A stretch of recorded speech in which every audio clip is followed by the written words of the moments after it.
Gracias al Señor, nuevamente tenemos la oportunidad de volver a encontrarnos a través de estos trabajos audiovisuales en los que compartimos la palabra de Dios. En esta oportunidad nos convoca la lección de las hermanas Dorcas de la Iglesia Evangélica Pentecostal, nuestra iglesia. Y en particular, como primer destinatario, este trabajo está dirigido a las hermanas Dorcas de la iglesia en Winston-Salem, Carolina del Norte, Estados Unidos de América. Vaya para esa amada congregación y para mis queridísimas hermanas Dorcas, el más fraterno saludo y los saludos también fraternos de mi esposa. Gracias al Señor podemos por estos medios volver a encontrarnos. Pero también estos trabajos están a disposición y en forma pública, sin derecho de autor, disponible para todo aquel, para toda aquella, para todo aquel, hermana o hermano, que quiera y sienta alimentarse por la palabra del Señor, mayormente en los días que nos toca vivir, en donde en todas partes del mundo estamos viviendo esta limitación producto de esta grave situación sanitaria que hoy día conocemos como la pandemia del coronavirus. Vamos a mirar la palabra del Señor, vamos a mirar la lección de las hermanas Dorcas de este lunes y lo vamos a hacer en el nombre glorioso y todopoderoso de Jesucristo nuestro Salvador. Amén. Y vamos a leer la cita bíblica del tema principal. En sus Biblias pueden ustedes seguir la lectura para hoy lunes 13 de abril. La lección de nuestras hermanas Dorcas se encuentra en San Marcos capítulo 11, el versículo 25 y 26, que dicen así, y los leo en el nombre del Señor Jesús. Y cuando estéis orando, perdonad si tenéis algo contra alguno, para que también vuestro Padre que está en los cielos os perdone a vosotros vuestras ofensas. Porque si vosotros no perdonáis, tampoco vuestro Padre que está en los cielos os perdonará vuestras ofensas. Amén. Esta es la palabra del Señor central para el tema principal. Este tema, nuestros amados pastores han puesto clara instrucción de Cristo sobre el perdón. Algunas cosas habíamos estado mirando nosotros estando allá presencialmente en la amada iglesia en Winston-Salem, lo que significa el perdón o la acción que lleva la palabra perdonar. Resumiendo, diremos que el perdón no es un asunto solo de emoción o sentimiento. El perdón es un asunto de acciones claras, concretas. Es un asunto de un proceder que se puede evaluar, que se puede palpar, que se puede observar con los ojos. No es solo un asunto de sentimientos y emoción. No es cuestión de lágrimas o de un mero arrepentimiento. Es todo un proceso que va acompañado de algo palpable, real, que se puede comprobar. Trae su fruto el perdón. Y esto es así porque nuestras emociones, nuestros sentimientos, generalmente nos llevan a cierta confusión o definitivamente nuestra estructura humana interna termina engañándonos y llevándonos a fingir lo que realmente no hemos sentido. El perdón, por otra parte, es un acto sanador.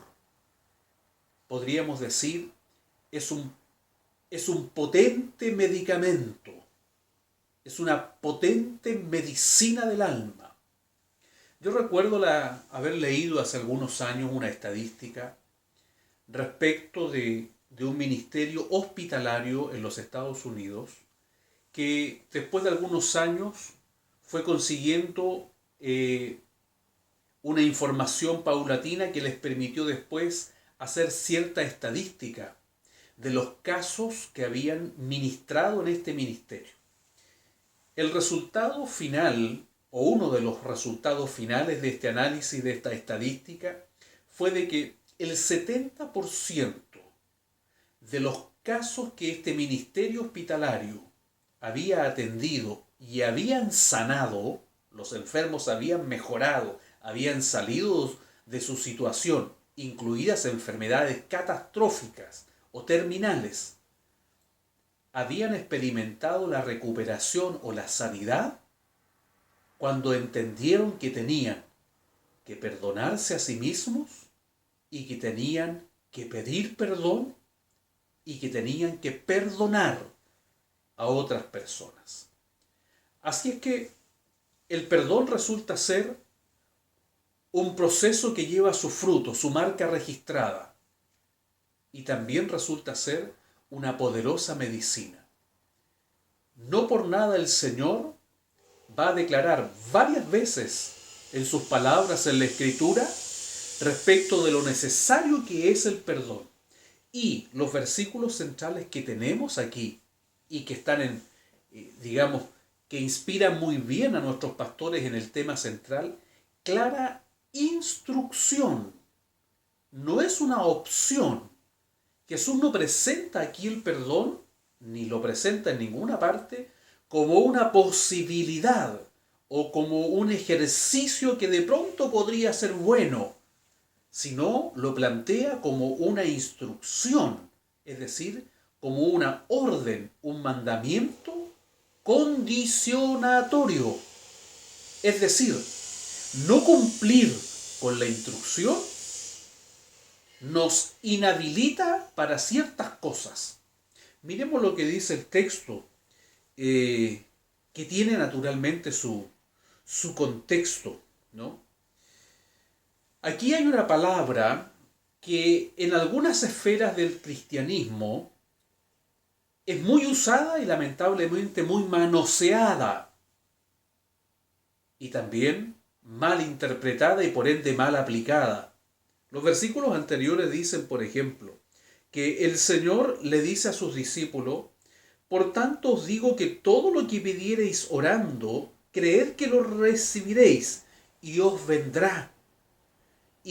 Y os vendrá. Mire, esto es importante destacarlo, porque a partir de esta escritura, de este texto que he leído, por tanto os digo que todo lo que pidiereis orando, creed que lo recibiréis. Más arriba todavía el Señor nos deja más claro. Leamos también el 23. Porque de cierto os digo que cualquiera que dijere a este monte, quítate y échate en el mar, y no dudare en su corazón, sino creyere que será hecho lo que dice, lo que diga le será hecho. Por tanto os digo que todo lo que pidiereis orando, creed que lo recibiréis y os vendrá. A partir de esta escritura, en muchas partes se ha construido una suerte de doctrina de la declaración. Esto es, usted necesita un carro nuevo, declare ese carro nuevo en el garage vacío y lo va a tener. Si usted necesita esta otra cosa, declare que así va a ser y lo va a tener. El problema con esa declaración viene después en los versículos del tema general de hoy día, en donde el versículo 26 nos pone la condicionante. Es bonito. Si yo declaro que necesito esto, que quiero esto otro, que quiero ver este milagro, que quiero ver aquí, y por el solo hecho de decirlo o declararlo con fe o creyendo, va a ser hecho. Esto sería una maravilla de planeta. Todo el mundo hoy día quiere que el coronavirus se vaya. Entonces deberíamos decir, declaremos eso. Y el coronavirus se va. Pero el versículo 26 dice, el versículo 25 y 26 dicen: y cuando estéis orando, es decir, cuando estén declarando, pidiendo lo que necesitan para que se haga una realidad, perdonad. Perdonad. Voy a saltar al otro versículo, por favor. Porque si vosotros no perdonáis, tampoco vuestro Padre que está en los cielos os perdonará vuestras ofensas. Entonces allí está el equilibrio entre una cosa y otra. No es un asunto solo de palabra de fe. Dios me dice que mi oración de fe será respondida si yo perdono. Y aquí específicamente se nos enseña que si nosotros estamos orando por algo y tenemos algo contra alguno, ¿esto qué significa? Que si yo estoy orando a Dios por una causa determinada, pero tengo en mi corazón una espina clavada por la ofensa que me hizo aquel o aquella,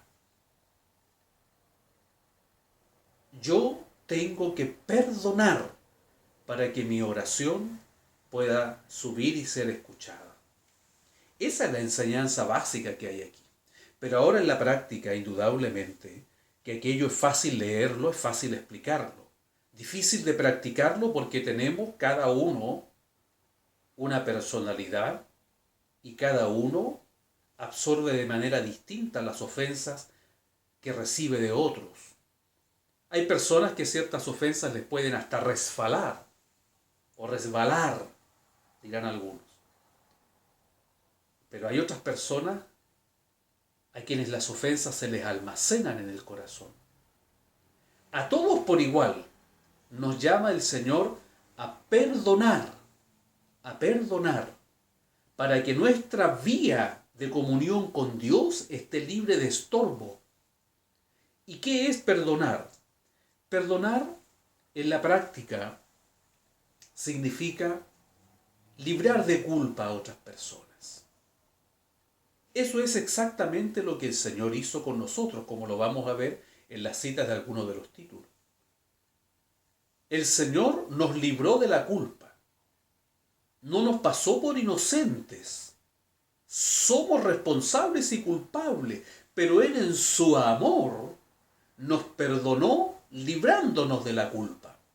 También tenemos que hacer lo mismo nosotros con nuestro prójimo, con aquel que nos ha ofendido de palabra, a veces de hecho, en algunos casos graves de manera física nos ha agredido, en otros casos nos ha estafado, nos ha quedado debiendo, etcétera, etcétera. Hay muchas formas de ofender a alguien. Nosotros mismos hemos ofendido con nuestros actos más de alguna vez o muchas veces. Sin embargo, el perdón lleva a liberar de culpa a las personas que nos han ofendido. Pero esto tiene un efecto también recíproco. Cuando yo perdono, esa espina, ese dolor, ese obstáculo que mi relación con Dios tiene, desaparece, sale de mí. Y recién tengo acceso libre para ejercitar la fe y decir, Señor, yo necesito de este bien y creo que tú me lo vas a dar. Y si este bien está en la voluntad de Dios, Dios lo va a otorgar. Porque tampoco se trata de que le pidamos caprichosamente al Señor algo. Tenemos que entender que Él nos va a conceder los deseos de nuestro corazón, pero no del corazón carnal que muchas veces tenemos, sino cuando nuestro corazón está en armonía con la voluntad de Dios. Porque yo puedo querer pedirle al Señor un reloj de oro, pero dudo mucho que la voluntad de Dios para mí en lo personal sea tener en la muñeca un reloj de oro. Entiendas entonces que el mecanismo es pedir en la voluntad de Dios y se me concederá esto cuando yo esté libre de obstáculos. El principal obstáculo para nuestras oraciones es la falta de perdón. Pero el perdón no solo involucra a los que nos ofenden. No solo involucra a los que nos ofenden. El perdón también involucra mi propia conciencia. Es decir, yo tengo que aceptar y vivir el perdón que Dios me ha dado. Tengo que perdonarme. Porque ahí tenemos una gran batalla. Muchos hemos pasado por etapas de nuestra vida, como lo vivió Pedro, en donde nuestra conciencia, decimos nosotros, nos remuerde. Y eso es efecto de la lucha espiritual que nuestro adversario tiene al tomar del pasado, de nuestros recuerdos dolorosos y traerlos a la memoria.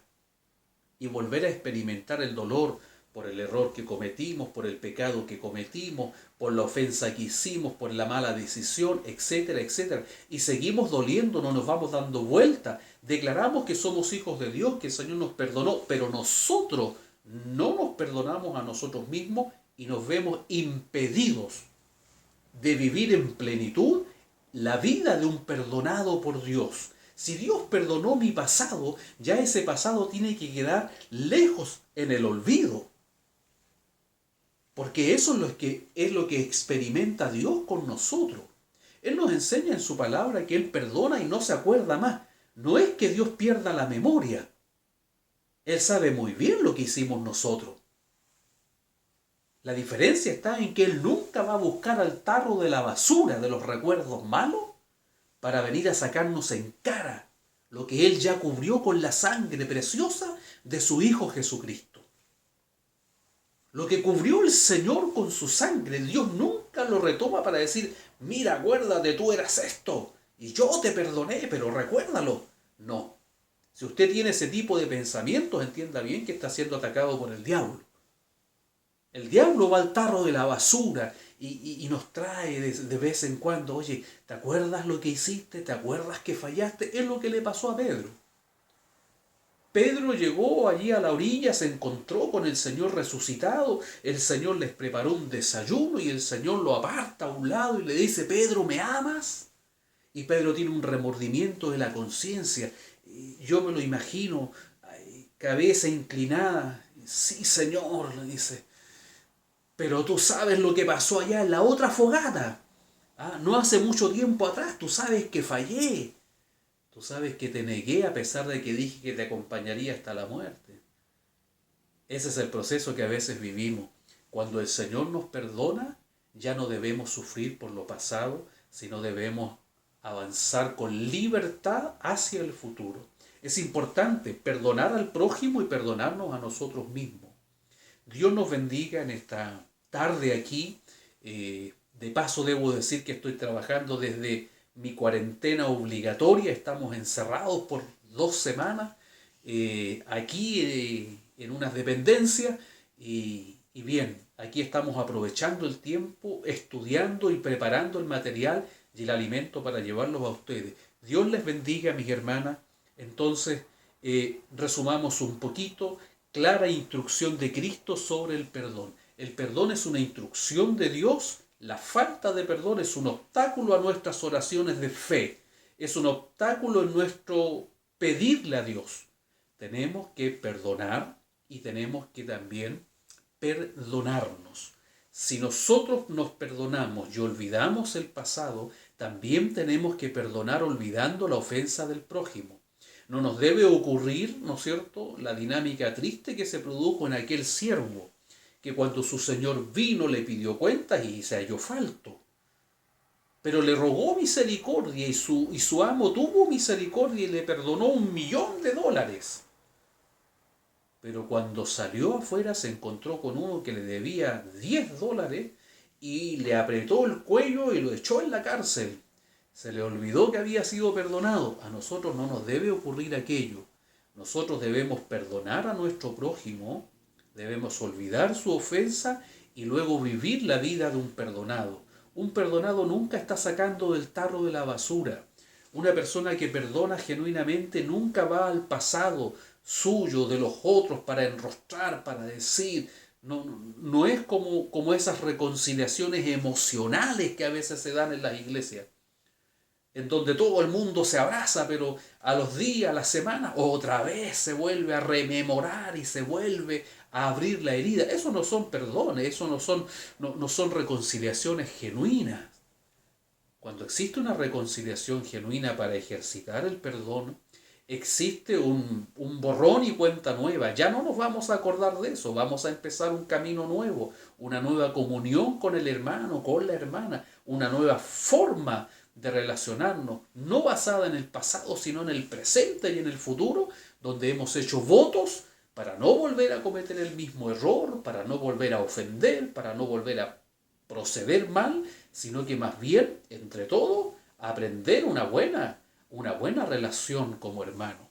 Es importante esto, mis amadas hermanas, para que las mujeres de Dios aprendan a adquirir esa naturaleza divina, porque lamentablemente las mujeres, por algunas razones de su formación psicológica interna, nunca olvidan. Y eso es algo que debe cambiar en la nueva vida en Cristo. Hay que perdonar y no recordar más, sino sanarse a través del perdón. Miremos el primer título que dice: perdonar es mandato de nuestro Señor Jesucristo, de la mano absolutamente con el tema general. Miremos lo que Pablo escribe en su carta a los Efesios, allá en el capítulo 4, versículo 32. Esa es la cita que se nos da, y vamos a mirar Efesios capítulo 4, versículo 32. Pablo dice: antes sed benignos unos con otros, misericordiosos, perdonándoos unos a otros, como Dios también os perdonó a vosotros en Cristo.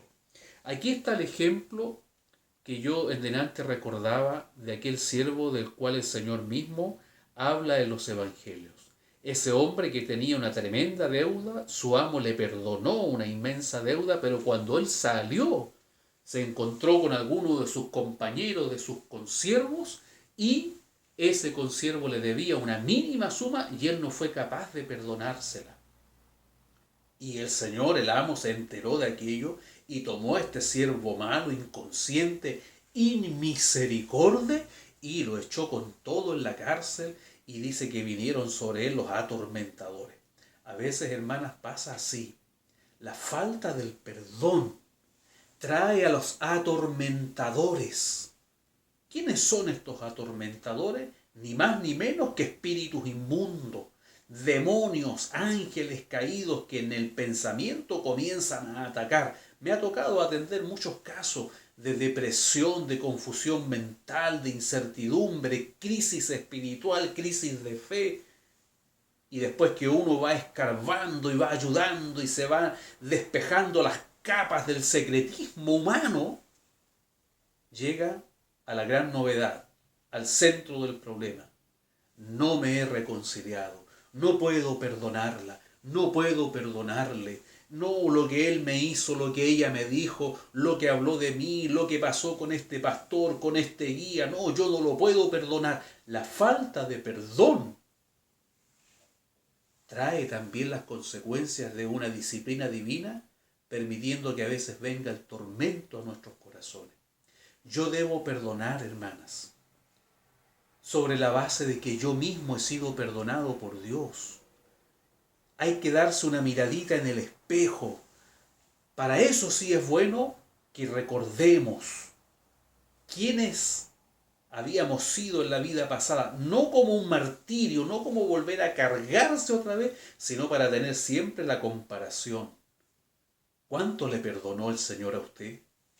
¿Cuánto me ha perdonado Dios a mí? ¿Y yo hoy día soy incapaz de ejercer el perdón sobre otro? ¿De decirle a otro quedas libre de tu culpa? Si eso es lo que hizo el Señor conmigo.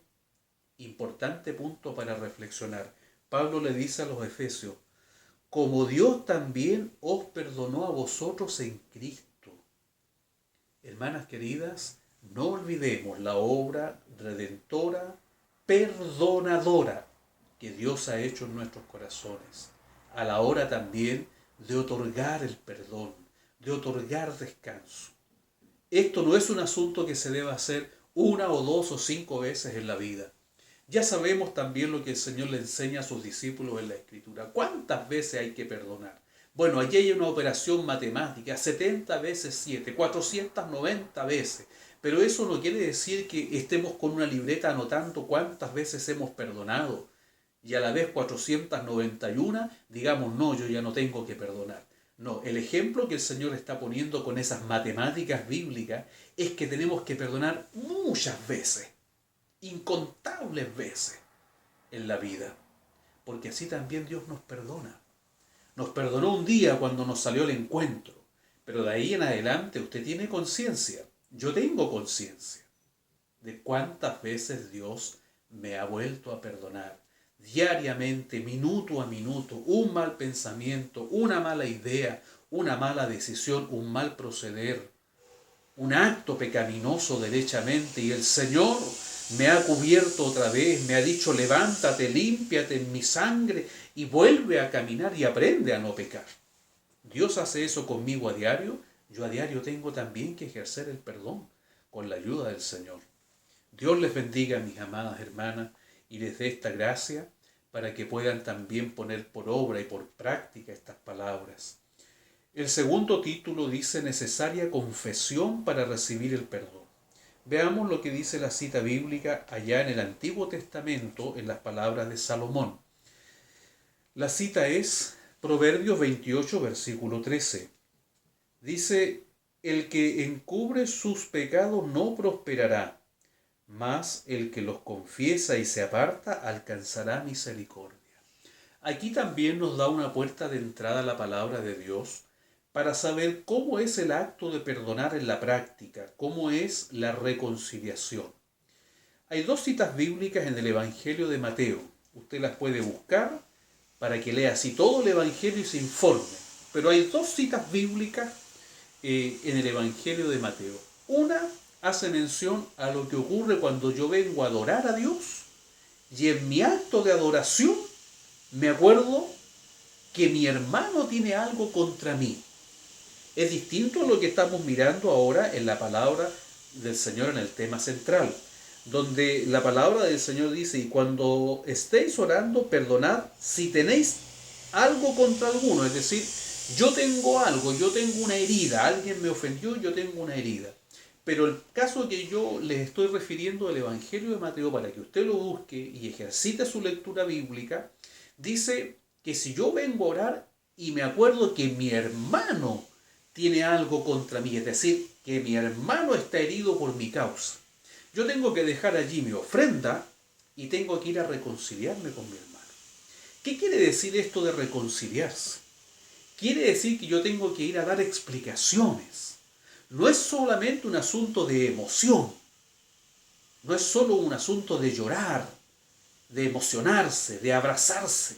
Es un asunto más concreto y profundo. Yo tengo que ir a explicar: hermana, hermano, pastor, guía, quien quiera que sea, incluso las personas que no son de la fe, a mi vecino, a mi vecina: mire, yo vengo a pedirle perdón, pero vengo a pedirle perdón con esta explicación. Lo que yo dije de usted, lo que yo hice, lo hice por esto, por esto, por esto, en esta situación, en esta condición, y reconozco haber cometido un error.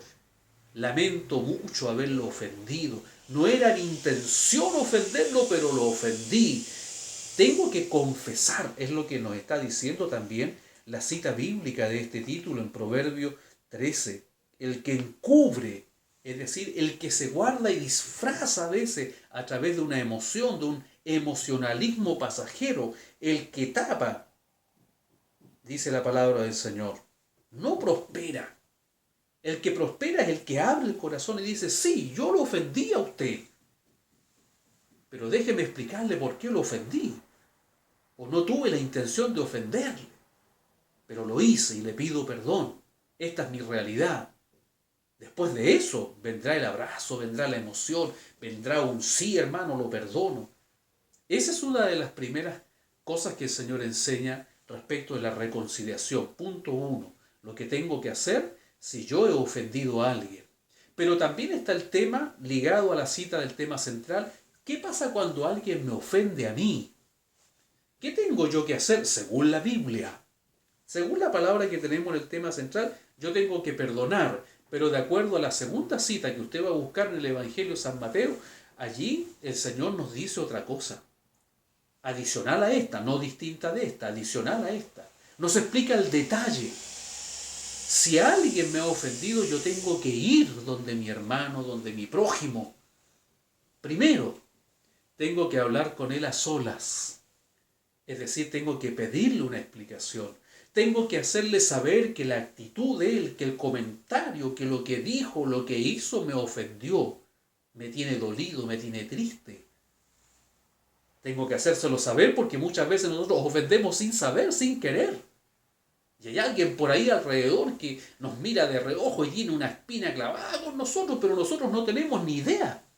Entonces, en ese caso el Señor dice, ven y habla con tu hermano a solas. A solas.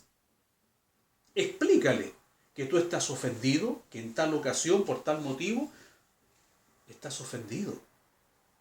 Si la persona no quiere escucharte, si la persona dice, no me interesa lo que usted me dice, o yo no veo que lo haya ofendido, son ideas suyas, váyase, etcétera, etcétera, el Señor dice, toma contigo otras 2 personas que te sirvan de testigo y vuelve a hablar, vuelve a tener una entrevista, vuelve a explicar, mire lo que usted dijo, hizo, me ofendió a mí, ofendió a mi familia, estoy herido, explíqueme por qué me ofendió. Si en esa segunda instancia esta persona, en definitiva, vuelve a rechazarle y no le acepta el diálogo, no reconoce su error, no reconoce su falta, no se da cuenta, no pide perdón, todavía queda una tercera instancia, de acuerdo a la cita de Mateo. Anda y dilo a la iglesia. Esto no quiere decir que hay que publicarlo a viva voz en la congregación. Es más bien un llamado a hablar con los ancianos de la iglesia, representados por supuesto por un pastor, probablemente por oficiales, por guías de clase. Habla con los que están al frente de la obra del Señor y cuéntales tu problema. Diles que estás ofendido y que tienes un momento amargo con tal o cuales personas. Ellos tendrán que llamar y tendrán que oficiar de mediadores para una reconciliación. Pero si aún así y en esa instancia la persona que ha ofendido rechaza la mediación, rechaza reconocer su error, no quiere humillarse, no quiere pedir perdón, el Señor dice, tenlo por publicano. ¿Qué quiere decir con esta expresión? Ten en cuenta que aquel no ha nacido de nuevo. Está en la iglesia, puede estar en la comunidad cristiana, pero no es un verdadero cristiano. El verdadero cristiano, en una de esas 3 instancias, va a reaccionar y va a decir, oh, yo no pensé que había ofendido. Oh, perdóneme, no pensé nunca ofenderle. Se va a humillar, va a pedir perdón. Esa es la dinámica para el tema de la reconciliación. Para esto de perdonarnos los unos a los otros. El tercer título dice, debemos perdonar a nuestro prójimo. Retrocedamos un poquito en los evangelios y vayamos a Mateo 6. Cerquita de Mateo 6 está una de las citas que le di recién. 6, 14 y 15. La cita dice, porque si perdonáis a los hombres sus ofensas, os perdonará también a vosotros vuestro Padre Celestial. Mas si no perdonáis a los hombres sus ofensas, tampoco vuestro Padre os perdonará vuestras ofensas. En el judaísmo, los pecados son tomados como ofensas contra Dios y hacen al pecador un deudor. Por eso hay otras versiones que dicen, perdónanos nuestras deudas. ¿Ah? No es un asunto de dinero, de cuota impaga. El pecado en el judaísmo es considerado una ofensa a Dios y una deuda para con Dios. Si yo perdono a otros las deudas, si yo perdono a otros sus ofensas, estoy en libertad de recibir el perdón de mi Padre Celestial. Pero nuevamente el Señor repite que si no perdono, puedo venir a la iglesia, puedo cantar bien, puedo estar en el coro, puedo estar en el grupo, puedo estar aquí, puedo vestir de corbata, puedo estar muy aparentemente relacionado con la iglesia, pero en mi relación con Dios íntima e invisible hay un obstáculo. Dios dice, si tú no perdonas, yo no te perdono. Ténganlo en cuenta, por favor, porque quizás sea ese el impedimento del crecimiento en su vida. Y échele una miradita para adentro a ver cómo está el tema del perdón. Que Dios les bendiga, hermanas y hermanos que pudieran estar compartiendo esta palabra. Los llevo a meditar profundamente, los llamo a meditar profundamente en ejercitar el perdón o en aprender a ejercitarlo para que la vía se nos despeje, para que esta chimenea tenga tiraje, porque hay mucho cristiano y cristiana que humea en el camino del Señor, echa humo por todas partes, no tiene tiraje la chimenea, y yo estoy casi seguro que en la gran mayoría de los casos es por la falta de perdón. Que Dios les bendiga, Dios les guarde. El cuarto y último título de la lección dice: ejemplo de perdón digno de imitar. Y allí tenemos la historia de nuestro hermano Esteban. Nuestro hermano Esteban quedó registrado en el libro de los Hechos como el primer mártir del cristianismo. Esteban, un judío que se convirtió al cristianismo, y su conversión simplemente le trajo una fatal consecuencia. No alcanzó el hermano Esteban a ser un ministro, no alcanzó a ser un misionero, no alcanzó a ser pastor, maestro, mensajero. Más bien su carrera cristiana fue cortísima y quedó registrado por Lucas como el primer mártir del tiempo de la gracia. Triste consecuencia le trajo esto. Indudablemente no era merecedor de aquello, pero, amadas hermanas, amados hermanos, el llamado del Señor tiene su precio. Tiene su precio. No estamos en tiempos de persecución. Seguramente muy poca gente hoy día muere apedreada, aunque en algunas partes son perseguidos los cristianos todavía. Pero tenemos que comprender que el ser cristianos genuinos, hijos de Dios, siempre trae para nosotros alguna consecuencia. Siempre hay piedras invisibles que nos van a caer, a veces desde la familia. A veces los padres que se convierten al Señor reciben las pedradas injustas de sus propios hijos que no se han convertido, o de sus padres, o de sus suegros, o de sus familiares políticos. Vienen las pedradas también desde las amistades. También muchas veces nos llegan grandes peñascos en lo laboral. Muchos han perdido el trabajo por sus principios valóricos, por haber cambiado de vida, etcétera, etcétera.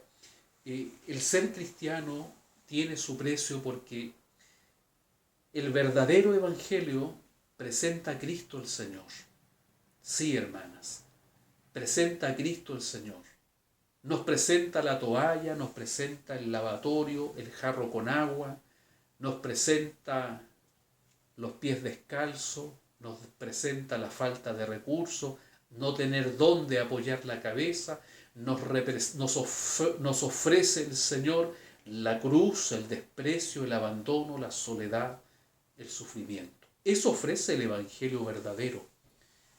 A veces nos confundimos, creemos que llegar al Evangelio, como un hermano mío de mi iglesia alguna vez creyó y dijo: ahora me voy a hacer rico, porque ya no fumaré, ya no voy a beber, Dios me transformó y ahora voy a ahorrar platita para el bolsillo. Todavía han pasado los años y todavía está en espera de los beneficios económicos, porque el Evangelio verdadero nos ofrece algo distinto que lo que nos ofrece el populismo del Evangelio manipulado, torcido, que nos dice que ahora todo va a ir bien y que todo va a ser espectacular. No, no es así. Que tenemos tiempos de bendición, que el Señor nos bendice, que el Señor nos acaricia con muchos bienes, es distinto. Pero el Evangelio de Jesucristo también nos garantiza que habrá tiempos de dolor, tiempos de sufrimiento, tiempo de recibir las piedras de otro. El ejemplo de Esteban tenemos que conseguir ponerlo por obra. ¿Está perdonando usted? ¿Está usted encomendando su vida al Señor y a la vez librando de culpa a los que le ofenden, a los que le persiguen, a los que le tiran injustas piedras hoy por hoy? Es importante, mis hermanas, que reflexionemos sobre esto, porque me toca ver con mucha preocupación a veces, con mucha pena siempre, ver cómo lamentablemente el género femenino siempre está recibiendo pedradas, siempre está recibiendo ofensas, Y yo me pregunto, ¿estarán mis hermanas perdonando genuinamente? Me toca ver y atender a veces algunos casos de hermanas muy deprimidas, muy tristes, que a veces guardan raíces de amargura. Por las raíces de amargura la gracia se deja de alcanzar. Y no son mujeres felices como debieran serlo, aunque sean pobres, aunque tengan necesidades económicas, aunque sean solas a veces. Pero cuando Cristo está reinando, cuando el Señor está fluyendo en una vida, esa vida es una vida feliz. Pero a veces me encuentro con lágrimas, con tristeza, con ojos tristes por la falta de perdón. Yo les llamo, mis amadas hermanas en el Señor, a ejercitar el perdón, a pedir al Señor la gracia para ejercitar el perdón, para movernos en la esfera del perdón. Que Dios les bendiga en esta tarde. Les dejo este material para que ustedes alimenten su alma, reflexionen en sus hogares, para que lo guarden por allí y lo vuelvan a tomar cuando se regrese a los templos, cuando se regrese a la normalidad, después que esta situación de salud mundial vaya pasando. Les acompaño cariñoso, amoroso, fraterno, con nuestra oración, con nuestro ruego, por ustedes, mis hermanas de Winston, por ustedes, hermanas Dorcas de todo lugar, entre ustedes muchas hermanas mías, amigas en el Señor, que me escriben por interno. Les mando un gran abrazo, un gran saludo a todas, rogando a Dios que el Señor guíe a las mujeres de la iglesia, para que las mujeres de la iglesia sirvan al Señor con la libertad con que debe vivir la mujer cristiana. Rompan las cadenas de la falta de perdón, hagan como Esteban y gánense el cielo. Allá habrá justicia, allá van a ser coronadas, allá van a ser galardonadas. Perdonen las ofensas a veces de tantos de nosotros inmaduros, machistas, que a veces sin querer, como dijo alguno por ahí, pero igual queremos, pasamos arrollando, atropellando a veces ciertas sensibilidades de nuestras hermanas. Rogamos al Señor que nos ayude a crecer a los varones para convertirnos en varones de Dios, en hombres de Dios, que les ayuden también a ustedes en las luchas de cada día, así como ustedes son nuestra ayuda idónea todos los días de nuestra carrera. Que Dios les bendiga, les envío un fraterno abrazo y al Señor que vive le otorgamos la honra, la gloria y la suprema alabanza de ahora y para siempre. Amén. Y le invito a que me acompañen en sus hogares a darle la gloria al Señor. Gloria a Dios, gloria a Dios, gloria a Dios. Que la paz del Señor sea con todos vosotros y vosotras. Amén.